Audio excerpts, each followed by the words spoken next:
This video sponsored by Buy Mode Shopping app. Tiruppur மாவட்டம் Kangeyam road நாச்சிபாளையத்தில் இந்த வீடு லொக்கேட் ஆகிருக்கு. நாச்சிபாளையத்திலேருந்து உள்ளே வந்து ஒரு கிலோமீட்டர் போனோம் அப்படின்னா உங்களுக்கு இந்த வீடு கட்டியிருக்காங்க.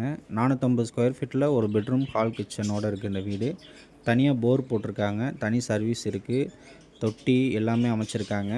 மொத்தம் வந்து பார்த்திங்கன்னா அது லேண்டோடு சேர்த்து மொத்தம் வந்து ஒரு 5 சென்ட் இருக்குது. சரிங்களா? விலை வந்து ஒரு 23 லட்ச ரூபா சொல்கிறாங்க. தேவையான யாருக்காவது தேவை இருந்துச்சு அப்படின்னா அந்த நம்பருக்கு கால் பண்ணுங்கள். 8220501305. இந்த வீட்டோடைய ஃபுல் வீடியோ வந்து பார்த்திங்க அப்படின்னா நான் இங்கே நம்ம சேனலில் அப்லோட் பண்ணியிருக்கேன். ஏதாவது யாருக்காவது தேவை இருந்துச்சு அப்படின்னா இந்த நம்பருக்கு கால் பண்ணுங்கள். தேங்க்யூ.